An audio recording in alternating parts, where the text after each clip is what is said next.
What is up? What is up? What is up? Welcome back to Face the Facts, everybody.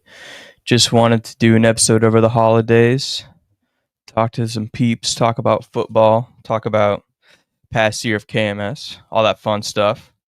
But first, we need to acknowledge something, because I fucked up. Got to apologize about it. Got to be a man about it. But for the stuff that happened in the spaces a couple weeks ago, so when I was listening to it, what I had heard was I thought somebody had said the words, his kids are retarded.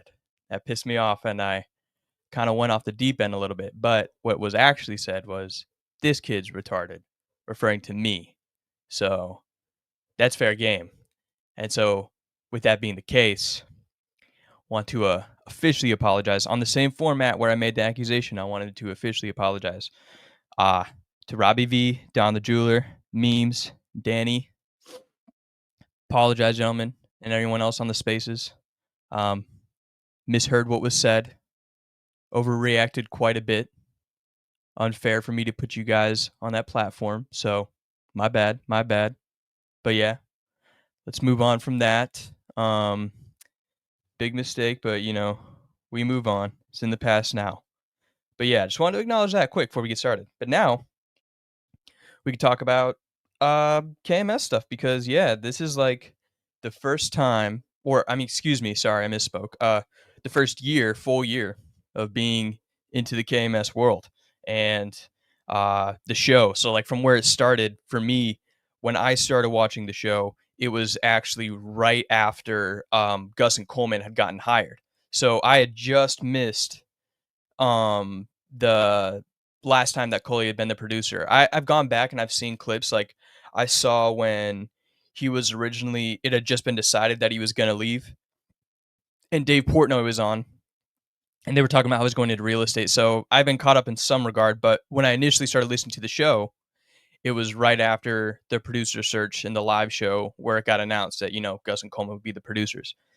But yeah, it was a good start because, you got in to the show. This is mostly for like people who might be newer fans. Obviously, all the old fans, they already know all the shit.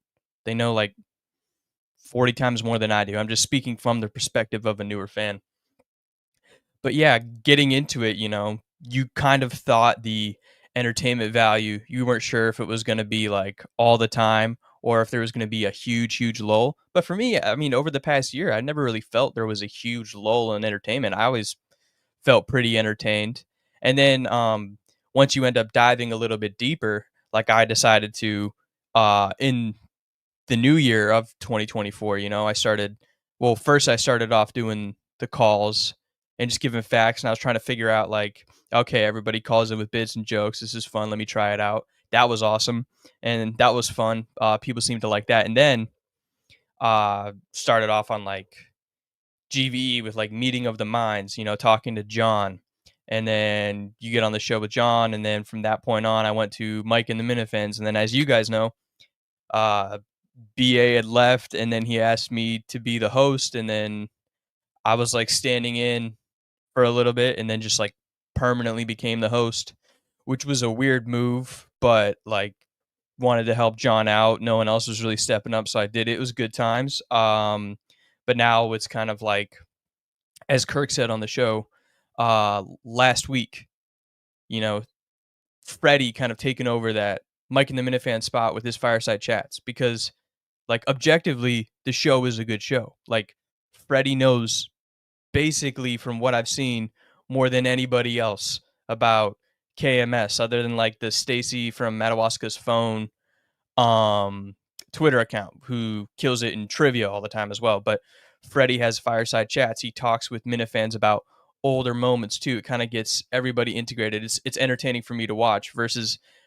Mike and the Minifans. Like, I can only do so much, but I mean, I still had a great time doing it. Still had a great time hosting it, and thank you to John for letting me do it because we had good times. But now we kind of get into the 2025 era of the restructuring of the network and shows, because also at the same time that we're getting this new era of like Freddie kind of giving us the review of the shows, we're also trying to do this like merger of the networks.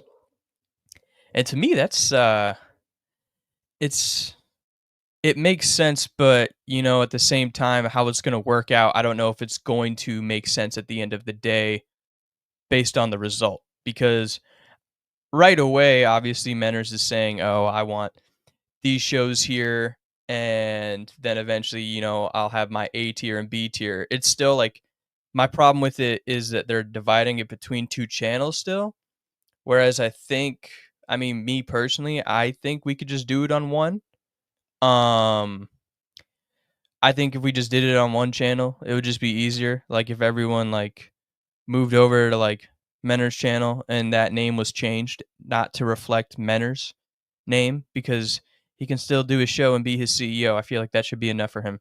And then maybe he just changes the channel to the Minifan Network channel or whatever. So that way we can all do our shows and not really clog up Kirk's channel with stuff because like I mean, I'm literally doing it right now, but that's just because, this show has already been on this network before, no point in moving over till they kind of do this thing. But at the same time, for the whole negotiation, I'm just going to do with whatever John does. That's who I'm rocking with. So whatever John says is going on, that's how I'm gonna deal with it.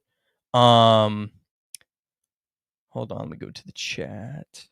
Oh, did I color my hair? I did not. I did not, Nurse Kim. I did get a buzz cut. So now my gingerness slash blondness slash brownness is showing. Yeah, but yes, there is ginger in my family, so I do have a little bit of that color. Yeah, redhead in the do. Yeah, memes basically nailed it right there. Hopefully the hairline gets a little bit better, but I like the buzz cut. Fucking just way easier to manage. Like anyone cares, but the comment was there, so I thought I'd fucking talk about it. But yeah, it was a good first year. Mike and the Minifans, it just kind of like we did what we could. I had a great time doing it. Obviously, some people did like it, and a lot of people didn't. But no matter what, it was still a good time. Have a good time on the network, and then through Twitter, you met like tons of people. So like, if you're a new person and you're coming into the show, I only ever had like one person ask me this just because they knew that I had just kind of gotten into the show. But if you do want to kind of like get into the culture of the Minifans or like the world of the Minifans, Twitter is the best place to do it 10 times out of 10. You could literally go to any post that the Kirk Minahan show posts and just go to the comments and you'll find basically all the regular people who are interacting with the show outside of it. And especially if you're someone who is like local to the Massachusetts, like Connecticut, Rhode Island, like the upper East Coast area. Like you could find people that do like meetups and stuff too. But for me, I just was like on Twitter because I wanted to like try my hand at like media stuff and look into the sports world. And then since I already watched one Barstool show, PMT, and then I started watching Kirk's show, and then I just saw these people and I started interacting with them, and that's basically how we got to where we're at now. But yeah, if you want to get into the Minifan world, definitely go through Twitter because that's where you'll kind of find the interaction. And then the YouTube shows like Kirk's channel right now, or Menner's channel right now too. You go into the comments, you'll see everybody who interacts on a more daily or at least consistent basis. They'll talk about the show, whether you love this part of it or hate this part of it. But I'm gonna tell you right now, probably if you're going into this world, it's because you like it and you're going to be in that honeymoon phase like I was and pretty much still am because overall like I never really have any qualms about the show. I mean, I find 99% of the episodes to be entertaining and for like that 1% it doesn't really bother me that much, but I don't that sentiment is not shared among a lot of the Minifans who are specifically active on Twitter. They've been watching since the show started, and some of them have been watching since Kirk started on radio. So they have seen like literally every bit of it. But it's up to you, basically how you want to handle it. Um, but yeah, it was good first year, good experience. Mike and the Minifans was good. We have this show, Face the Facts is good.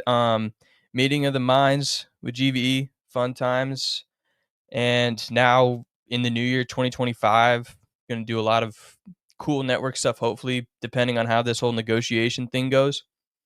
Um, and yeah, like January 6th, yeah, the 6th of January is when like the internship timeline for myself officially starts. So, um, other than just, shutting up and cutting clips as instructed by Kirk. Hopefully, I'll get the opportunity to do more things like not like learn how to like run a live show or like learn how a producer studio works, things like that. So, I'm excited to kind of learn basically how to do media stuff because yeah, you got the mic and you can do this stuff with the camera, but you want to learn how the live stream works on a bigger platform. I also want to learn like how to do, like I said, how to do a live event, whether it's like all the way up from setup and then all the way down to teardown. So that's gonna be pretty exciting. Obviously, like you guys have seen, I'm not really gonna be up there much. That wasn't really ever the plan, I don't think, because I knew I was gonna have to go up there, but I was hoping I wasn't gonna have to like be up there. I was just preparing for it because that's what I assumed just because I hadn't heard anything. But then Dave Cullen texted me. He said, "Hey, you don't have to be up here. So it's going to be like up there when I want to learn stuff, like hands on and in person, and then back at home doing whatever they tell me to do while I'm up there. And then I go back, kind of get my schedule for the month and then, hang out, good times."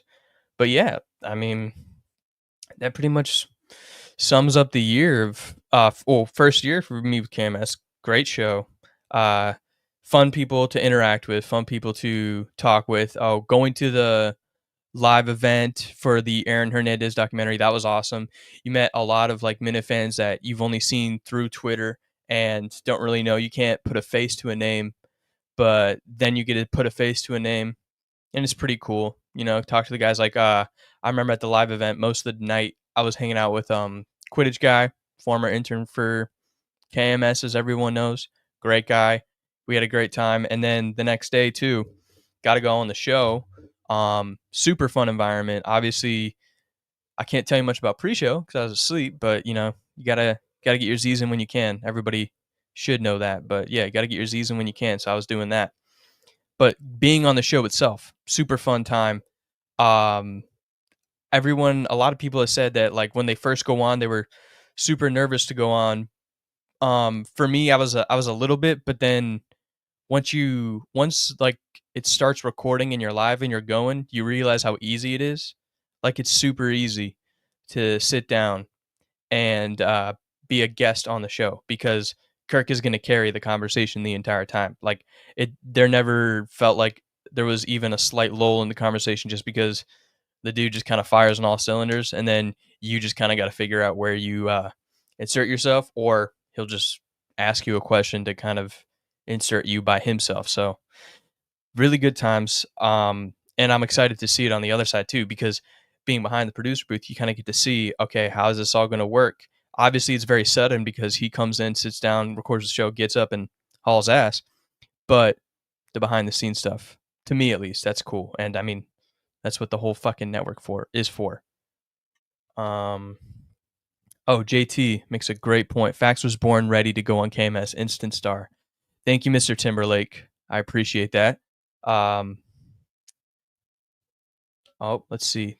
Jackson says the people love the red hair. Yeah, I know the light definitely accentuates the gingerness, but yeah, that's tough, but that's okay.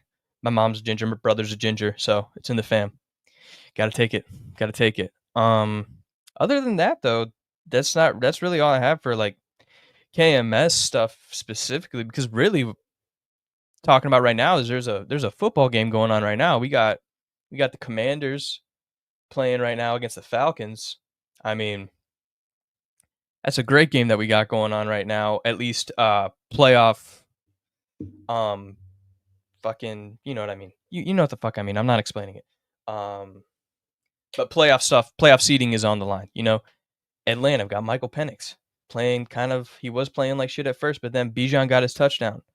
Oh, there we go. Sorry, we got a question. Sorry to get distracted.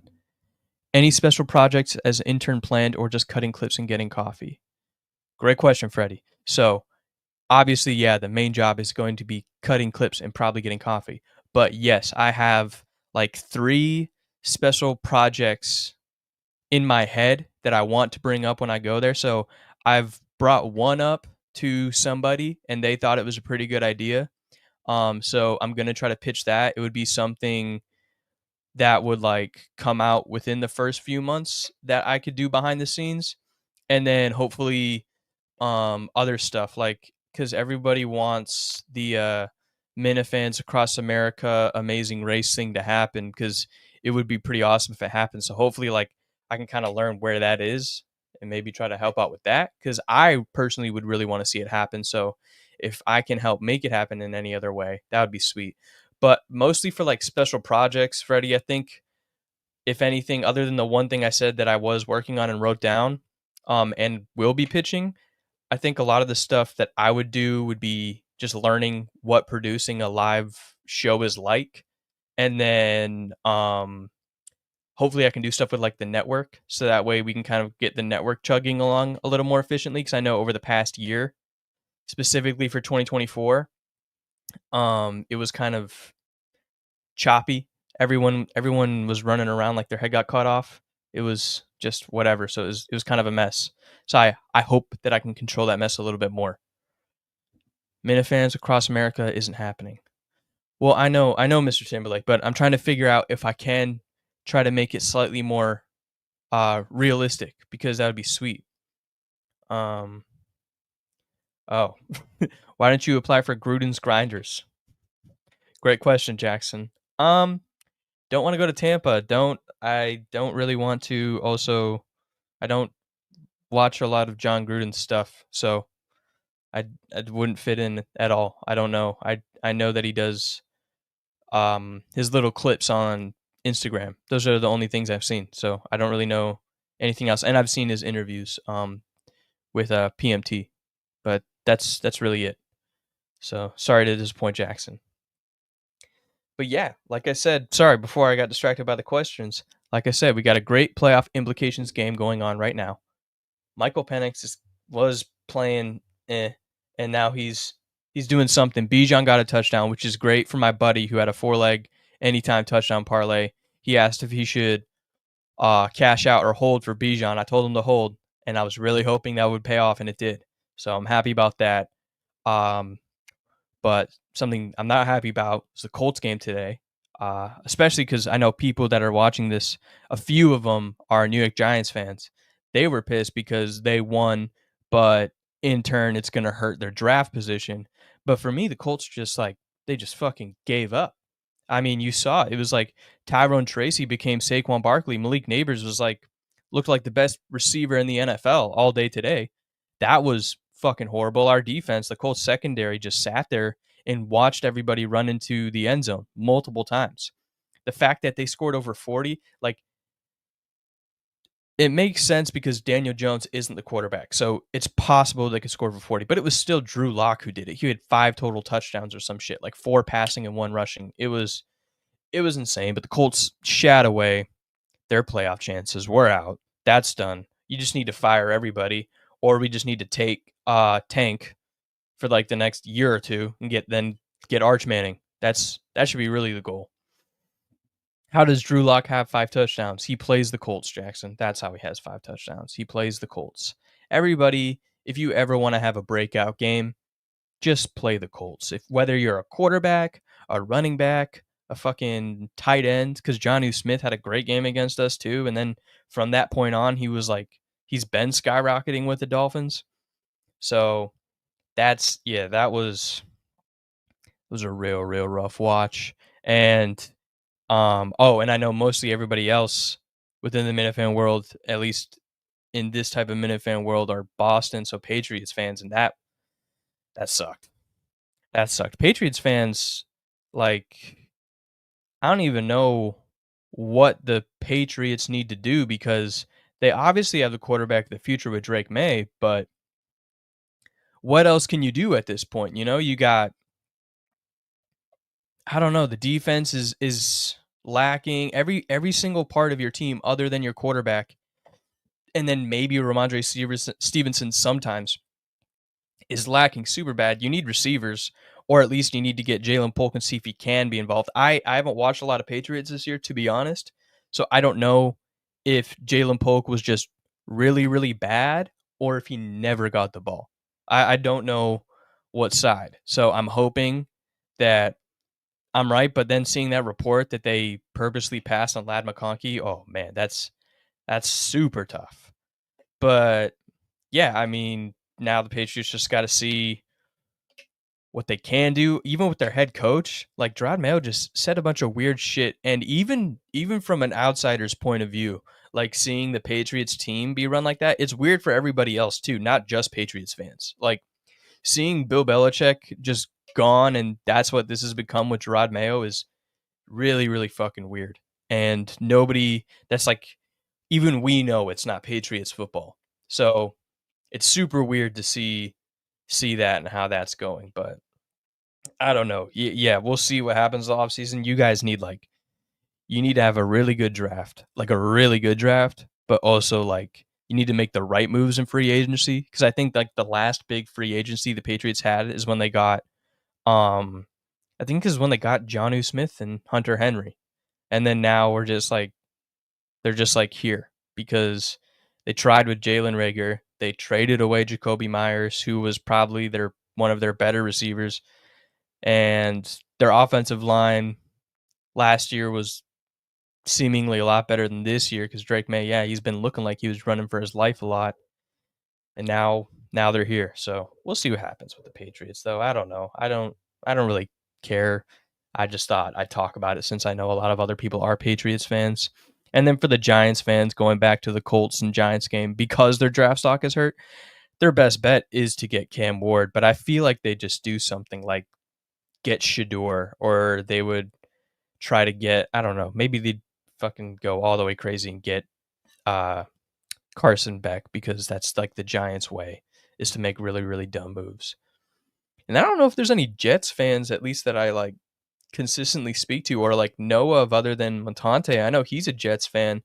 Um they keep saying they need to get a new quarterback, but they have Jordan Travis from Florida State. So they should definitely like do that. They should like see what Jordan Travis can do, because when he was at Florida State, they were undefeated. He seemed like a competent quarterback as long as he had somebody who's as good or better than Keon Coleman, which they do. They have Garrett Wilson. They have Devontae Adams. Like they have a good team.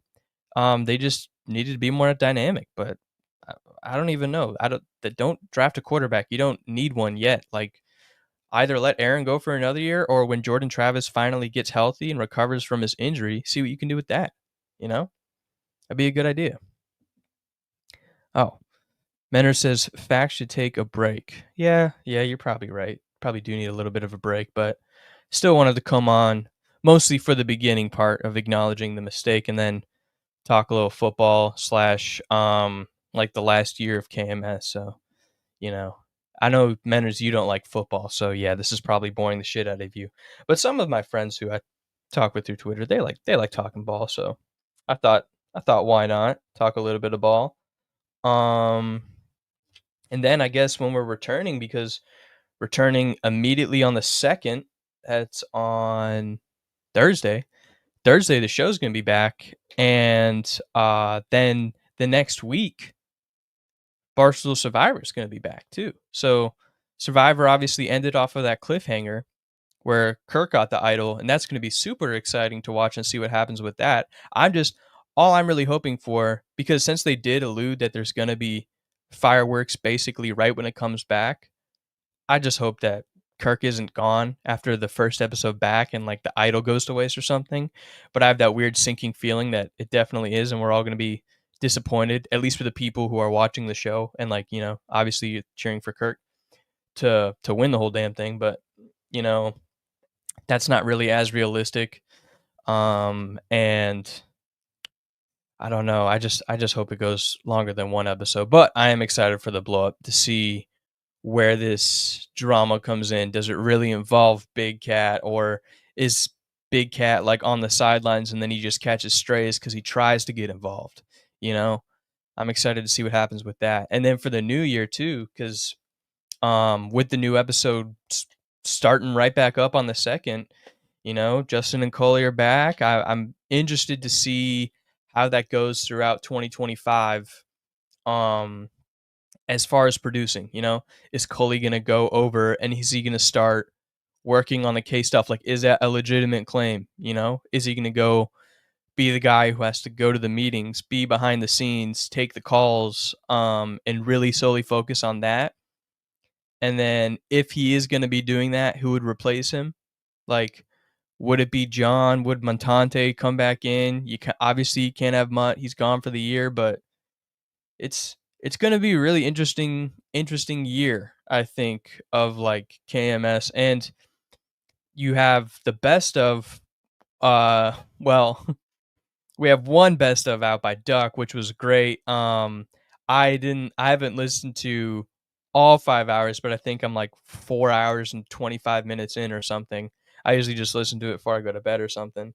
And then we got Gus's. As of right now, Gus is saying that it's coming out tomorrow because he had to go back in and fix some things up, which I don't know how believable it is, but I mean, maybe that's the case. Maybe he wanted to like record some more stuff with him because for a fact, we're gonna see like his face in the best of. Basically, I'm assuming he's gonna be commentating before certain moments of the show, telling us what the clip is about to show us, which is gonna be hilarious within itself. But I'm also mostly curious about how long it's gonna be because since Ducks was 5 hours, like everyone seemed to agree that that was long, but it was a good amount. And it's going to be interesting to see how long Gus's cut is.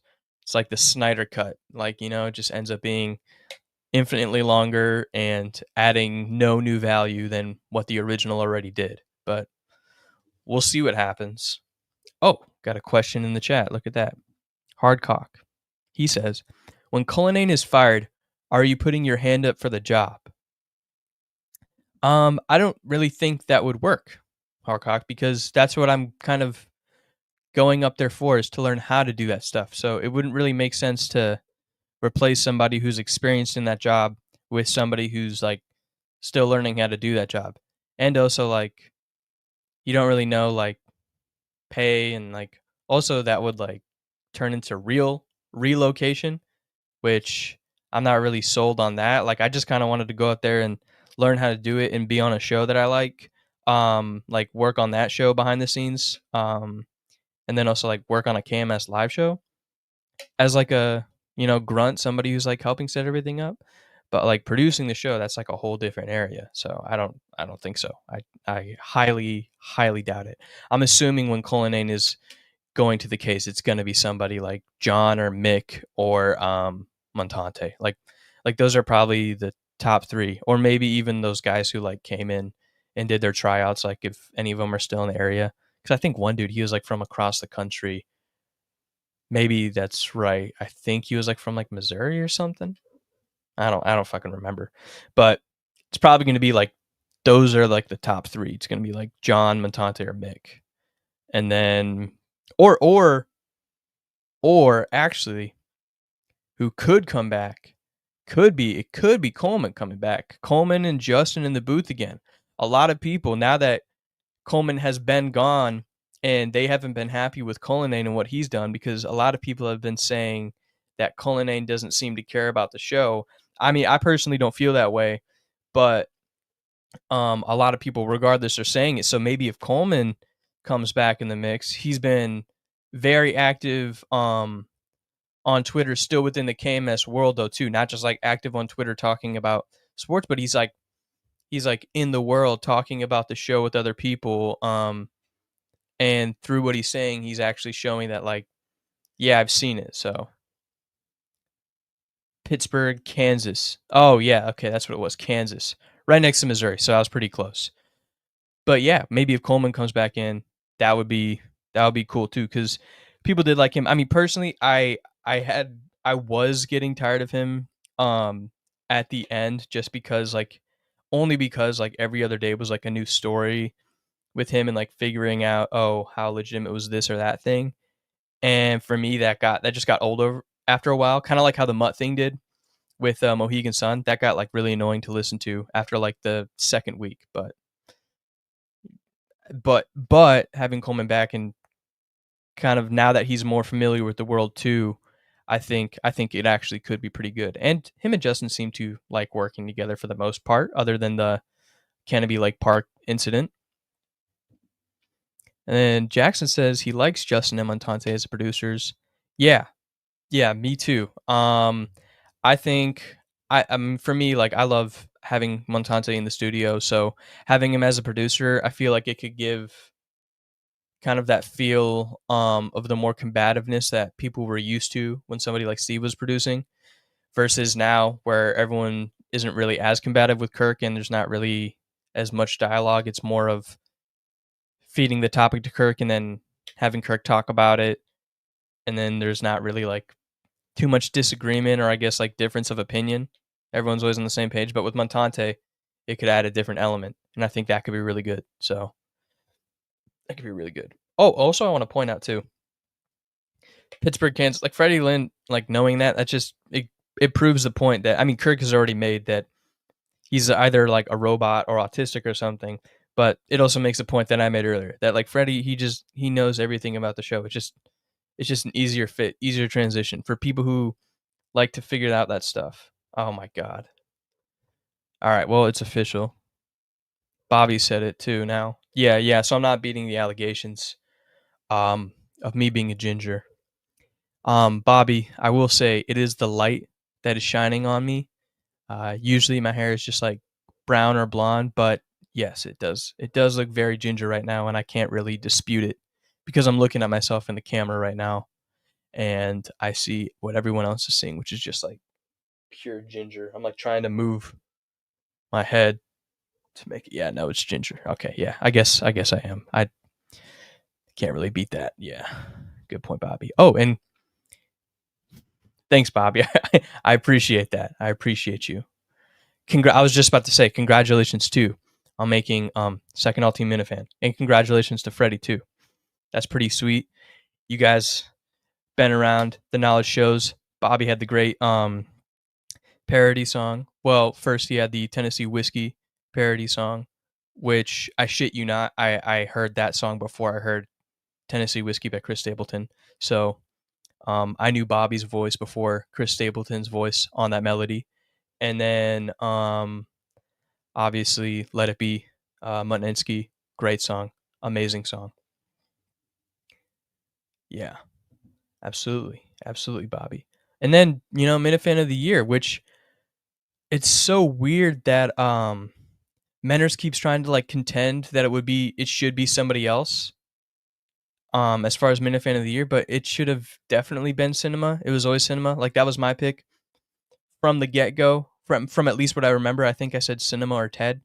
But yeah, Cinema fit perfectly. It made perfect sense. He contributes to the main show by being on there. He was on the basketball team as well, and then he also contributes by being by putting his show on the network while also being on network shows. Like he checks all the boxes as far as like what a Minifan is and like how much they contribute. So that was that was really a no-brainer. I mean, I can't believe that. Yeah, for some people that disagree with that, I know a lot of people wanted Mick, and that made sense. But then I posed the question when I was in studio and afterwards as well. Like, well, he did like disavow the show, but I mean, still, Mick was a great part of the show, and I feel like 2025 is going to be a big year for Mick too. I'm pretty excited to see what he puts out. Oh, somebody says, okay, a couple more comments. If it's not Jack Johnson, then Fax hasn't heard the song before. That's a valid point. Jack Johnson, Fleet Foxes, any other hippie folk band you can think of, yeah. That, and then I'm not gonna like go into my other taste in music too, because that's just no one gives a fuck. Menners is the rightful Minifan of the year. Chris, I see where you're coming from. And I mean, according to Menners, though, he's like a 3-time winner. So I think it was time for new blood, anyways, as far as Minifan of the Year goes. But Manners, he has his own thing. He has his own network. He has his own show already. Um, he didn't really need a fourth Minifan of the year. I think maybe if this was like a first legitimate ranking thing, um, kind of like how he talked about last year, where he won the popular vote or whatever, and was supposed to be Minifan of the year. I can see that, but he didn't need another one. He did his thing with the network. He's gonna be he is consistent. He is like probably the most consistent as far as like Minifan content, and people enjoy his takes and enjoy his show. But this was cinemas, like as far as direct contributions to the show's content, and then also to the Minifans and the network's content. Like the cinema had both. Menners only had one. Like he sometimes was mentioned in the show, specifically when he lost the network, but other than that, he did not contribute to the main show as much as cinema did. So, although he did get Phone Call Fridays. I stand behind him, and John did make that happen. Phone Call Fridays is them. Oh, let's hold on. Oh, Jackson says, "Hey, Fax, I never received your Aussie impression for the Aussie Minifan show. Did you forget to press send?" Um, yeah, Jackson, I'll send it to you later, man. It's I just I don't want to ruin it right now. I don't really want to spoil it for everybody else. I want it to be a nice surprise. So maybe the next episode of the Aussie Minifan show, um, I can send you a new one. But yeah, no. And I'm sorry I came in late today. I didn't get to watch the full thing, but I will be watching. I'll probably finish it up tomorrow morning, because that is I would do want to say, the Aussie Minifan show is like probably my favorite new addition to Minifan content. That is like one of the best new shows on of it. Okay, let's see. Do you want to be a content person for Barstool? I mean, I think anyone who dives into the media world and is specifically interacting with Barstool content would want to be so. Yeah, it's like a fair thing, but it's not like making or breaking me. I do my other stuff like separate just with my buddy, and I really enjoy just doing that, just because he and I get to talk sports. He's all the way across the country. So I don't get to see him as much, and getting to do that show with him is real fun. So I'm glad we get to do it. I am one of 18. Yes, you are him. You are one of 18. Actually, technically, I think it says 22. So you're like one of 22 right now, but it's pretty intermittent. But hey, thank you for tuning in regardless. But yeah, I guess, I don't know. I didn't really have too much else to say other than what I already did. Now, yeah, sorry. Sorry, Himothy. Himothy Facts. Um, you're one of 20. Okay, now one of 21. But yeah, regardless, sorry. Got distracted again. Didn't have much else to say. Glad we had a good first year. Good first year getting integrated into the Minifan world. Super fun. The show is easily, without a doubt, number one in my rotation, which I couldn't have said a year ago because I was just listening to that. But I mean, it just goes to show other people how good the show is. It takes less than a year for it to become your clear number one, which it is, like, without a doubt for me now. So I love listening to it. I love consuming the content, both of the main show and the Minifan world, and through X and Twitter, whatever you want to call it. Like, all that stuff is what makes the show better than every other show out there. Uh, Brandon puts a bow on it perfectly. 2025 is our year, Faxy Boy. Yeah, 2025 is going to be awesome. I'm excited. Um, Hopefully we'll kind of get some good new Minifan content and then main show content as well. But yeah, it's going to be pretty exciting. Yeah, that's all I got for today, though. Thank you for the 20 of you who tuned in. Thank you guys for the questions in the chat. And then, yeah, we'll see y'all when we see y'all. Peace out.